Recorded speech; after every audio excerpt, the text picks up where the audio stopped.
Todos. Señora comisionada, ¿cómo está usted? Muy bien, gracias a Bienvenida, Dios, con encantado. mucha actividad. Gracias mucha por cosa. venir, agradecido. Bienvenida. Agradecido que estés con nosotros. ¿Cómo le ha ido? ¿Todo bien? Mucho trabajo. Yo creo que la agenda a nivel del Congreso y a nivel de Puerto Rico amerita que haya mucha discusión, más que todo en el término económico, y eso es lo que nos hemos estado centrando básicamente toda la semana. Yo estaba loco por conversar con usted, tanto para saber cómo le va a Puerto Rico, pero también muy interesado en lo que usted puede percibir de sus compañeros congresistas allí con lo que está pasando en esta lucha de poder entre republicanos y demócratas con la Casa Blanca. ¿Cómo está el ambiente allí? O sea, realmente, ¿se siente? Yo creo que más que de republicanos y demócratas, tú tienes una situación real donde tú tienes al presidente de los Estados Unidos en una controversia constante con los líderes republicanos en el Senado, ¿verdad? Que yo creo que responde básicamente a la frustración de que sus medidas no han sido aprobadas, sus nombramientos no han sido aprobados. Ha sido el presidente cuyos nombramientos han tardado más en aprobación que cualquier otro en la nación, y eso tiene detenido el gobierno federal. ¿Sí? En el caucus republicano, ¿hay preocupación con el desempeño del presidente y las acciones del presidente? Obviamente la preocupación más grande no es necesariamente con él, es sobre los votos para lograr pasar medidas. Tú tienes a unos congresistas que quieren que se eliminen partidas a cero, ¿verdad? Que logran ser, no es la mayoría, pero son un grupo determinante para lograr los votos de aprobación. Y por el otro lado, cuando logras escuchar esos votos, tienes en el lado del Senado que entonces pierdes votos para aprobar legislación. La regla de 60 votos en el Senado ha sido básicamente el eje de la discordia en términos republicanos de Cámara y Senado, de Senado y el presidente de los Estados Unidos, al punto que hemos visto las críticas del presidente al líder de la mayoría senatorial y a senadores específicos a quienes les está haciendo campaña en contra. ¿Y cómo insertar entonces en en la pelea de los grandes el asunto de Puerto Rico? Porque mire que son tantos los temas urgentes. Ya ahora que mismo demandan... en septiembre, Sí. septiembre el Congreso vamos a estar viendo la reautorización del FIAA, vamos a estar viendo Flood Insurance, vamos a estar viendo los cuatro proyectos de presupuesto, 4 de los cuales se vieron ya, pero el Senado no los ha visto. Así que al 30 de septiembre se supone o que se apruebe un presupuesto nuevo o se extienda en un CR. Se va a estar viendo lo que es reforma contributiva, que todavía no hay un proyecto, pero se sigue trabajando. Así que hay más de 8 medidas que son medidas programáticas para verse en septiembre, que evidentemente van a ocupar la agenda. Por lo mismo, en la reforma contributiva se nos va la vida. Si aprueban allá las exenciones, porque nosotros tenemos aquí unas protecciones, le hemos dado unos incentivos a la forense, la foránea, estoy pensando en ciencia forense, la foránea.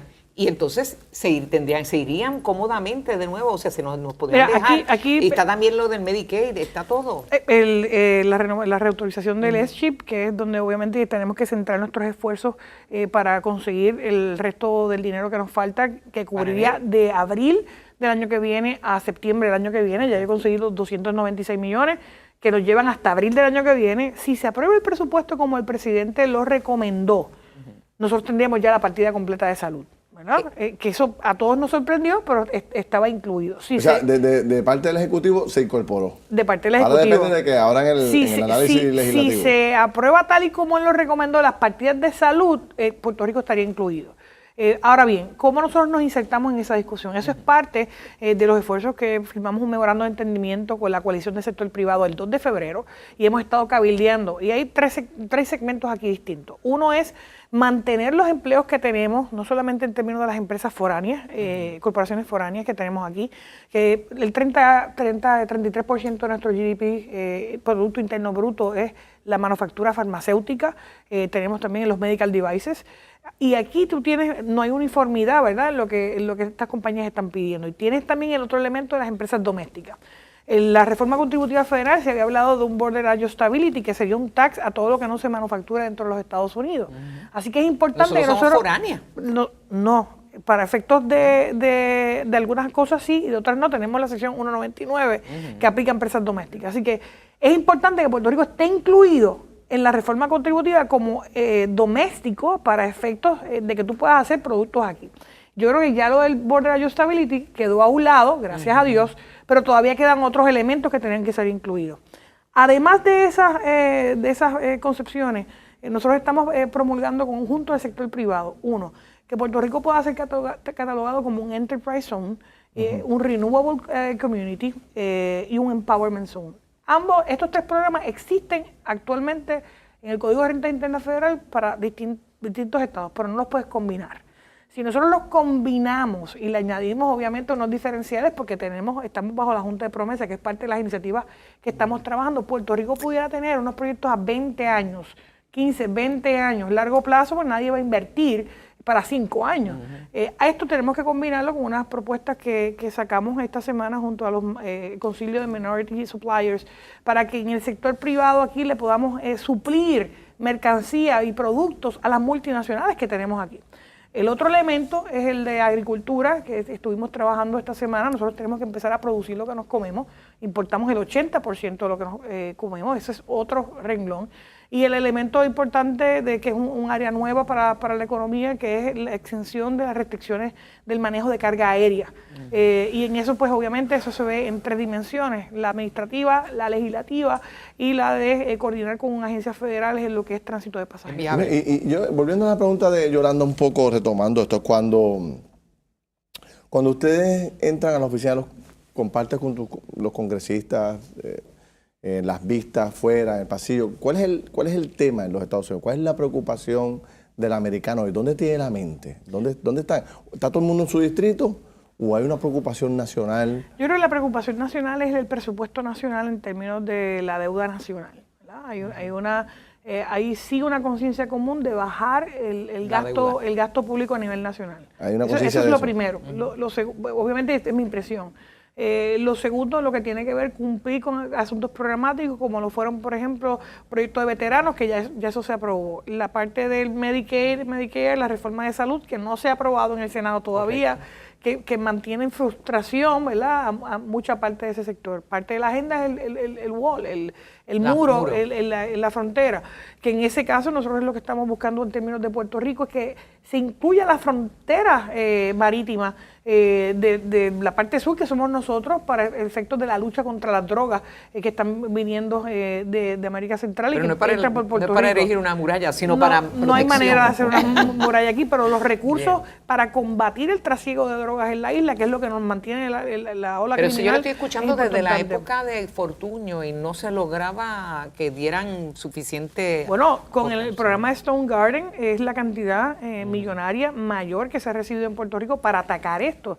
Y nosotros acabamos de conseguir una asignación adicional. Con todo eso que está planteando y esas discusiones que está viendo allá, ¿hay ambiente para traer la estadidad en 3 años, como prometió los otros días Ricardo Rosselló? Mira, el ambiente lo tenemos que 3 crear. años. El ambiente lo tenemos que crear nosotros. 3 años. Y ojalá sea menos. ¿Se puede hacer en menos? ¿Se puede traer en menos? Ojalá sea menos. Yo creo que nosotros lo que tenemos que lograr, evidentemente, es que antes que acabe este cuatrenio se pueda aprobar un proyecto de ley que comience esa transición. Y eso es lo que nosotros estamos trabajando, con el favor de Dios. Pero si a partir de septiembre vamos a estar radicando la medida en conjunto con otros congresistas republicanos y demócratas. El que tiene usted el que ya usted radicó tiene compañeros de firmas. Sí, tiene compañeros de firmas, pero ese no es el que vamos a estar utilizando, ¿verdad? Vamos a estar radicando una medida nueva que incluye un proceso, los elementos, obviamente, de transición, que son bien importantes para Puerto Rico, que se vería, obviamente, en septiembre. ¿Qué debe producir eso? Debe producir el movimiento de vistas públicas, que el proyecto se pueda aprobar en la Cámara, que se pueda aprobar en el Senado y, evidentemente, lo consigue la firma del presidente. Pero perdóneme, ¿hay certeza de que siquiera se lleve a vistas públicas? Porque es que... ¿Vista pública en qué comisiones? En la comisión en la que tiene jurisdicción sobre asuntos naturales. Finalmente, la que siempre ha tenido jurisdicción sobre los asuntos de Puerto Rico. Se está discutiendo, aunque sea por lo bajo en el Congreso, la posibilidad real de hacer cambios en los miembros de la Junta de Control Fiscal. He escuchado eso mucho. ¿O es algo para asustar a He escuchado los miembros? mucho eso aquí en los últimos días. Sin embargo, en el Congreso no hay legislación para quitar ningún miembro, ni para debate enmendar, de eso, ni se da conversa, ni para enmendar. Ni en el pasillo hablan de eso. De hecho, yo he estado con el presidente del comité, Rob Bishop, en las últimas semanas. Lo que sí hay es un fuerte cabildeo la pregunta fue si eso se está legislando. Yo estoy contestando. Si se está hablando. Si se está hablando. Y la realidad es que quienes están llevando esa campaña son los creditors, son los bonistas, pero no hay ningún proyecto de ley en esa dirección. Pero usted ha sido crítica, ¿no? Sí, Usted pero, no aspiraría. pero son dos preguntas distintas. Pero antes que se nos vaya.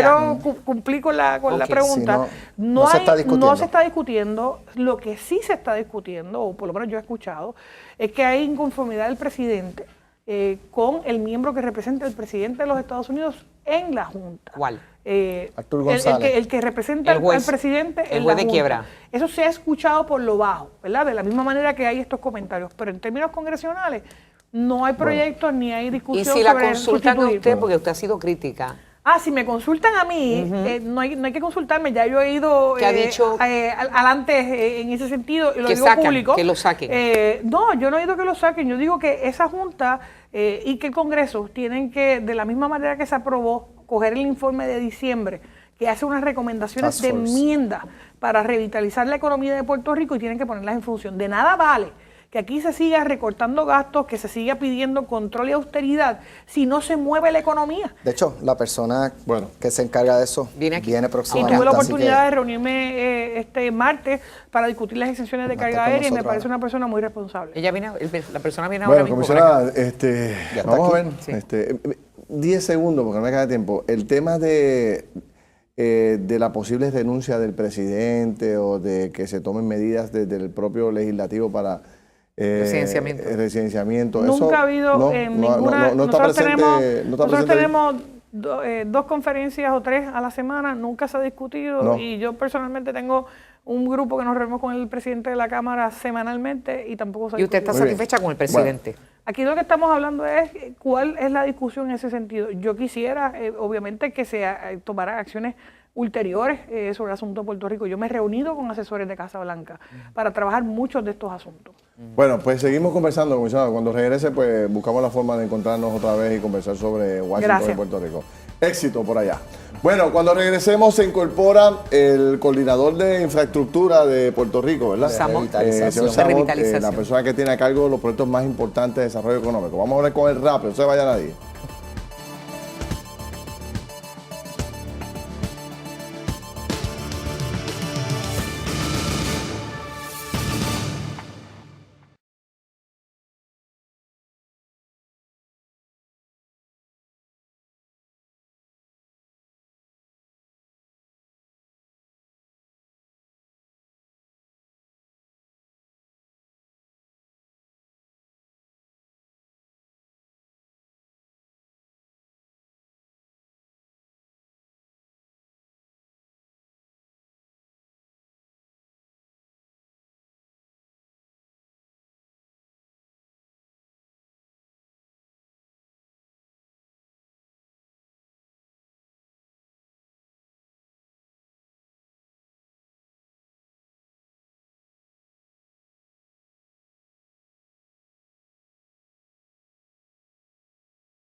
Bueno, tenemos un panel interesantísimo. Aquellos que queremos saber la historia del tren urbano y el futuro del mismo, tenemos un panel aquí.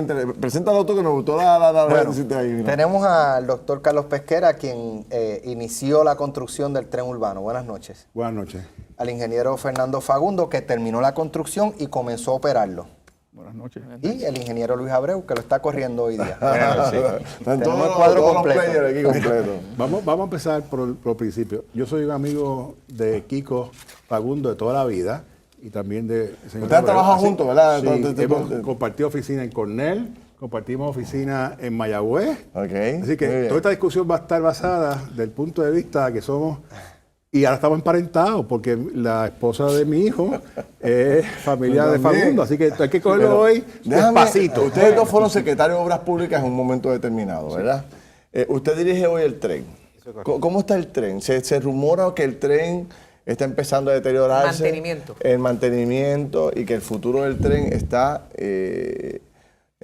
tú sabes, en cuestionamiento ahora mismo. Dígame usted. Bueno, el tren cumplió sus 12 años y es una realidad que los vagones y las estructuras pues están cumpliendo su vida, pero se le está inyectando... Su vida útil está terminando. Exactamente. Y se están haciendo todos los ajustes necesarios para mantenerlo y darle un retoque al mismo y que pueda tener una vida más ¿No hay planes de extendida. cejarlo? No, hasta ahora mismo no. Entonces la culpa tiene Pesquera por haber comprado unos vagones con tan corta vida. Tendrá que darle con más larga. Pero no hay duda que que en la realidad los usuarios, los pocos usuarios, antes se han visto recortadas las jornadas los programas de uso, del periodo de uso. Y si un tren no se usa, pues entonces está mal utilizándose. Primero y tan que nada, caro, sobre todo. los materiales del tren son materiales muy nobles.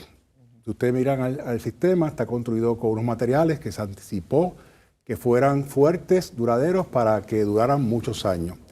Obviamente los vagones del tren, primero que todo, se compraron 74, si no me equivoco. Hay suficiente capacidad porque se compraron tomando en consideración que se iba a extender hasta Minillas, lo cual no se hizo. Por lo tanto, hay vagones que sirven para utilizarse como pieza de reemplazo para el sistema existente. Yo creo que el tren, en ese sentido, posiblemente ha habido falta de un mantenimiento preventivo, efectivo, a través de su trayectoria. Obviamente, el hecho fiscal es un tema importante, pero el tren ha sido privatizado. La operación del tren es totalmente privada desde su inicio. Así que no hay excusa para que no se esté dando un buen mantenimiento, porque ellos están cobrando lo que es. En Puerto Rico fallamos. ¿Cuánto nos cuesta el tren? O sea que el sector privado está fallando. ¿Cuánto nos cuesta el tren? El sector privado, no es que falla el gobierno, la supervisión. La supervisión y el mantenimiento, porque la ruta 22 está en manos privadas y está funcionando. O sea, el expreso. Está hablando la 22 de carretera. Sí. Pero ¿cuánto nos cuesta el tren? El presupuesto del tren está entre 40 y 50 millones. ¿Al año? Al año. ¿Y cuánta gente lo está usando? Si tiene un número más o menos. ¿Ha ido aumentando? Sí, el uso está en 30.000, 32.000, 27.000. ¿Y llegó a estar en cuánto? ¿Llegó a estar en un momento peak de cuánto más o menos? Sobre los 35.000 siempre se ha mantenido en esa cantidad de pasajeros. Son 35.000 al año. Es un tren, mensual. Es los usos principales, pues los estudiantes, personas de escasos recursos, tribunales. Siempre, exacto, que van al tribunal. La posibilidad de llevar ese tren a otros frentes, ya no hay posibilidades de eso, ya no hay financiamiento para eso. Cambió en el 2001. Originalmente se planificaba extenderlo hasta Minilla, por parte de túnel.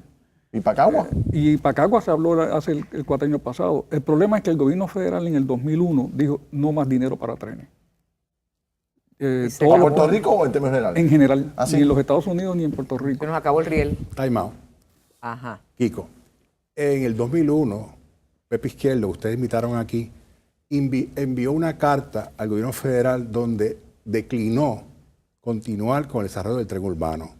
Yo tengo la carta. ¿Por qué no había chavo? ¿Por qué? Sencillamente porque cambió la administración. O sea, el tren sufrió por el hecho político. También. Claro. Pero el tren opera con pérdida. Hay más que o sea, eso. la pérdida, extenderlo, me alegro que esté extender la despertando el pérdida tema. también, ¿no? Deja que se Facundo, deja que Facundo termine ahí. Ustedes han hablado muchísimo y Facundo no han dejado hablar. No, parcialmente estamos en lo correcto aquí, pero la realidad fue que el tren se contempló originalmente con un proyecto que era menos de $1 billón, unos 900 millones. Cuando se completó, se habían gastado 2.200 millones de dólares. Yo loco, me quedé ahí, sí. Doble de lo que se contempló al principio. ¿Y qué pasó?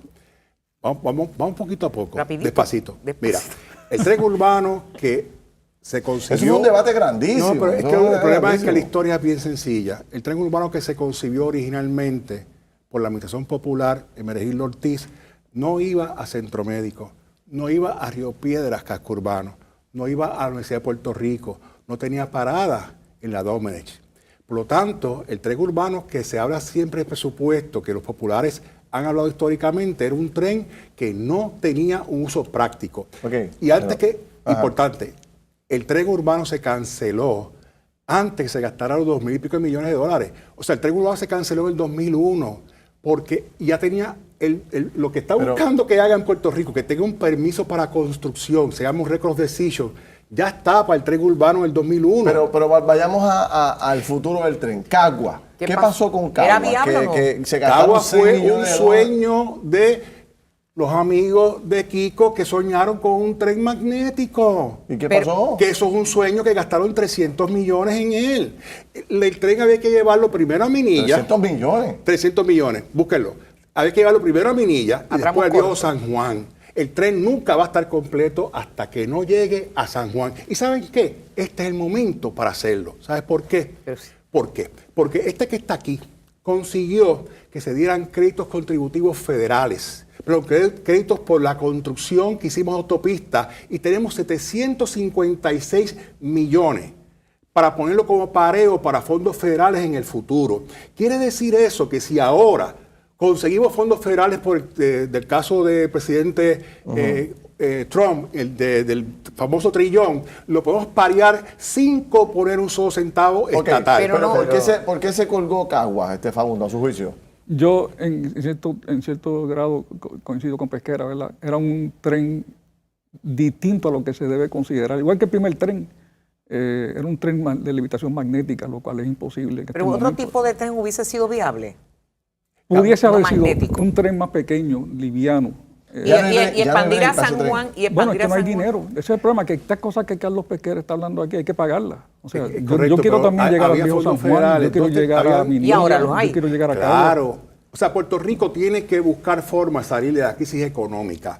Tuvimos aquí a un señor que nos está hablando, el ingeniero Samot, nos está hablando de que hacen falta proyectos críticos. ¿Qué más proyectos críticos que completar el tren urbano hasta San Juan? La transportación es uno de los temas críticos. Claro, Uno. está el tema de Ciudadela, está el tema de Santurce, Miramar, que se están desarrollando de una forma espectacular. ¿Hasta cuándo? Hasta que la congestión se lo chupe. Yo creo en el transporte colectivo. El problema aquí es que con la falta de dinero hace que recorten los horarios del tren. Entonces es como algo, la gente no tiene la certeza de que el tren le resuelva. Yolanda, yo creo que aquí Luis Abreu es verdaderamente que tiene el problema en las manos, ¿verdad? Ya la época de Carlos Pesquera y la época mía pasó en ese sentido. La mía nunca va a pasar, Kiko, porque yo voy a seguir buscando ayudar a Puerto Rico hasta Ahora, que yo salga Sí, pero no la tiene la administración una en la- pregunta. en la- Uber, ahora mismo. a juicio mío, no sé si me equivoco, le ha hecho un boquete al tren urbano.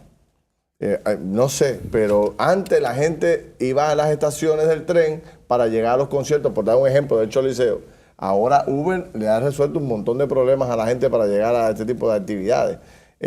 ¿No lo notan ustedes? ¿No lo han podido? No, la gente sigue usando el tren para llegar a esas actividades, deja su Bueno, vehículo sí. en los estacionamientos y se monta y llega directamente. Es decir, cuando hay una actividad que se extiende el horario hasta una hora después Ahí. que termina la presentación de esa actividad, el tren está dando su servicio y la gente lo usa. Es decir, el ridership aumenta. Pero cuando entonces existen unas el tren es un actividades. tren de ocasión, un tren para, Sí, para conciertos, eventos. pero no es un Principalmente. tren funcional del día a día para las enfermeras que salen tarde desde el hospital, ¿Cuál es los el- obreros, etcétera, los estudiantes que tienen que entrar muy se temprano. usa y esas son las personas que usan el tren, de Pero acuerdo a las los horarios se estadísticas. limitaron. No, los horarios siguen Bueno, hasta la las pasada 11, sí. hasta las 11:30 de la noche.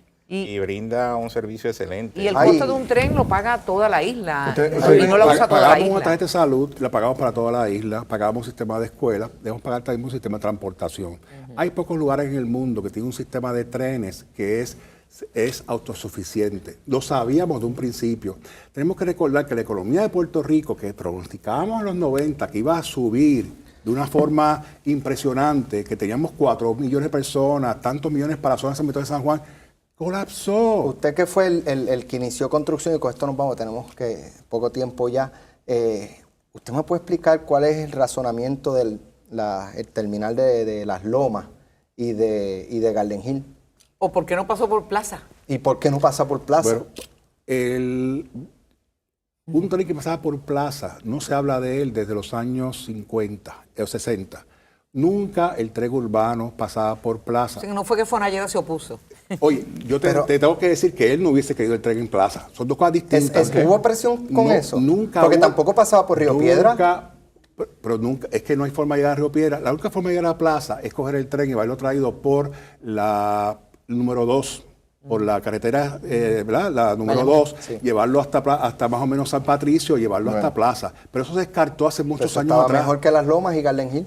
Bueno, es que el problema del tren es que tenemos que reconocer que el tren tiene un montón de personas que lo utilizan, lo usan bien, y yo creo que este programa lo debemos hacer la próxima vez del tren. Vamos Y a preguntar a los Vamos, usuarios David. qué piensan del tren. Muy bien. bien. Un último comentario que quería hacer. En este momento, la forma de aumentar el uso del tren es coordinándolo con la guagua. Si eso se hace, y hemos tratado de hacerlo todos, Pesquera trató, yo Lleva traté, el secretario pasado trató, y nunca logramos ¿Y que con eso se Uber? hiciera. Bueno, vamos a Con ver si Uber lo- también, con Uber. Uber puede funcionar Vamos a ver si lo logramos. como un sistema de Añadido. Los invito. Los invito a, bueno, te voy a tomar la palabra y volvemos a reunirnos aquí en un par de semanas para volver a darle el tema. pero Y vamos al tren. juntamos choferes Vamos al de tren, guagua. vamos al tren. Vamos al Juntamos tren, guagua sí, y sí. Uber y taxi también para Buena ver idea, me conexión. gusta la idea. Vamos a hacerlo, a ver si echamos para adelante el tren. Gracias a los tres, se los agradezco. Buenas tardes. Voy a una pausa y vengo con otro interesante tema, no se vaya nadie.